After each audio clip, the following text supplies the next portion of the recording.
So this is something na I can also relate to in real life kasi before, I think I was grade 11. So, first day of senior high. Tapos, may mga nagpapapicture of course, ganyan. So, meron ako nakitang guy dito na medyo, I don't want di naman sa judger ako, pero kasi stalker naman talaga siya. So, pwede ko siyang i-judge. Meron na siyang ganong vibe. Parang na-caught niya attention ko na parang bigla siyang lumalapit. Tapos parang very awkward siya, ganyan. Pero nung una, wala lang naman sa kanya kasi first day of school yan, blah, blah, blah. And then, pag ganun magkwento, may blah, blah, blah. And then, nagkaroon kami ng parang fan meet ng Sparkle Teens sa may around their area. So, malapit lang din siya sa school ko. Tapos, nakita ko din siya doon. Tapos, may dala siyang flowers. Tapos, binigyan niya ako ng flowers. Yan. Medyo, para sa akin naman kasi, okay lang din naman. Pero, cause fun, diba? Normal lang naman na nagpapapicture sila, magbibigay sila ng gifts, ganyan. Pero, medyo naging weird na nung parang napapansin ko na lagi na lang siyang nakaabang, like, sa akin, sa school, after class, pag break time ko. Tapos kahit absent ako, sinasabihan ako ng mga kaklase ko na may naghahanap sa'yo yung lalaki, like, pumupunta sa harap ng classroom ng classroom namin, tapos tatanungin niya ako, andyan ba si Ashley, ganyan, kahit absent ako. So parang medyo weird na yung ganun, na hinahanap niya talaga ako. And then nung pumasok ako, dito na yung parang, medyo na-freak out na ako, kasi pagkababa ako ng lunch break, naglalakad kami ng kaklase ko, tapos narinig ko na yung stories about him na hinahanap ako. Pagka lapit niya sa akin, nagtatry siya magpa-picture, pero dahil nga medyo na-off na yung vibe ko, tinry kong biglang kunyari meron tumawag sa telepono, tapos sabi ko na lang, hello po, opo, tapos nag-sorry na lang ako para makaiwas sa situation na yun. Tapos kasama ko yung kaibigan ko. Buti kasama ko yung kaibigan ko kasi nung nakikita pa lang namin siya na paparating, iniiwasan na namin siya, pero nakasunod talaga siya sa amin.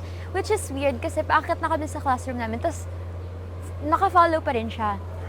Tapos, nung next na pasok ko, ewan ko na yung timeline niya, pero eto na yung time na nagsumbong na ako kasi nga, ang weird na talaga, yung window ko kasi nasa seat side. Wow! Yung seat ko kasi nasa window side. Tapos, sa window side, parang kita mo yung campus. Tapos, kita mo yung labas. Tapos, nandun siya sa parang mga bench. Nakatingin siya, second floor kasi, tapos nakatingin siya, nag-aabang siya sa akin. So, parang weird talaga. Tapos nakikita ko, pinipicture niya ako, ganyan. Hanggang siguro 1 hour na, or basta ang tagal niya nang nandun, paikot-ikot lang siya dun sa same side na yun na kung saan niya ako nakikita. Tsaka kung saan ko siya nakikita. So, pinicturean ko siya. Tapos, sinumbong ko siya sa teacher ko, tapos pinakita ko din sa mga klase ko, tapos parang sabi nga nila, lagi nga daw yung nakaabang, lagi daw ako hinahanap sa kanila.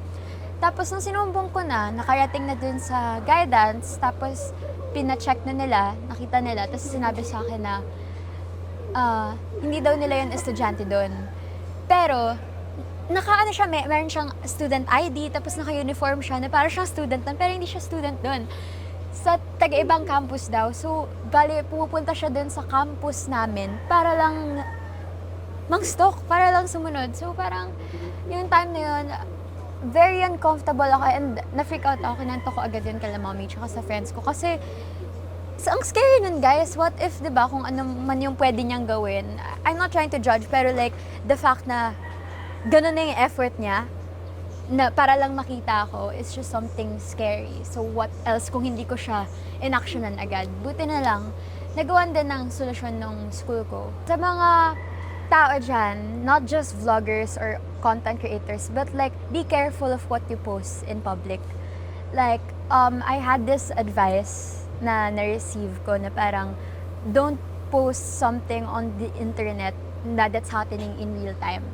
Kasi you don't know especially if it's public, not just like within your friends, but like pag public, parang you're allowing them to do not really allowing them to do something, but like, internet is a scary place.